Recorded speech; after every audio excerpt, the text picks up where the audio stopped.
Matapos ang matagal na pananahimik sa telebisyon, isang premyadong aktres ang muling mapapanood sa serye ng ABS-CBN. Bagay na agad na ikinatuwa ng mga tagahanga.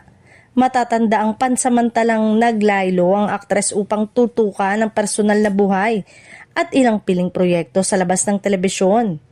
Ngayon, mas maganda at mas inspiradong umano siyang muling harapin ang kamera. Ayon sa mga ulat, magiging bahagi siya ng isang bagong teleserye na kasalukuyang inihahanda ng production unit ng Kapamilya Network. Hindi man agad ibinunyag ang buong detalye ng kanyang karakter. Sinasabing kakaiba at mas mature ang role na kanyang gagampanan. Malayo sa mga nakasanayan niyang imahe noon. Dahil dito, mas tumindi ang excitement ng publiko sa kanyang pagbabalik. Ilang taon ding hindi napanood ang aktres sa primetime kaya naman marami ang nagtatanong kung kailan siya muling sasabak sa isang full-length drama series.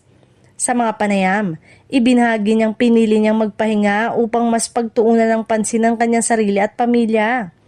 Aniya, mahalaga rin ang tamang timing sa pagbabalik at pakiramdam niya ay eto na ang tamang panahon.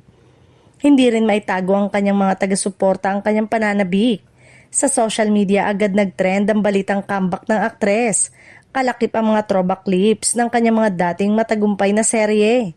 Marami ang nagsasabing namimiss na nila ang kanyang husay sa pag-arte at ang kakaibang emosyonal na hatid niya sa bawat eksena. Samantala, tiniyak ng production team na paglalaanan ng sapat na oras ang paghahanda ang naturang proyekto upang masigurong magiging dekalidad ang serye.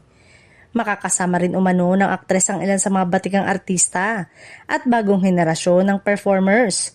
Kaya inaasahang magiging kapanapanabikan tambalan at banggaan ng mga karakter.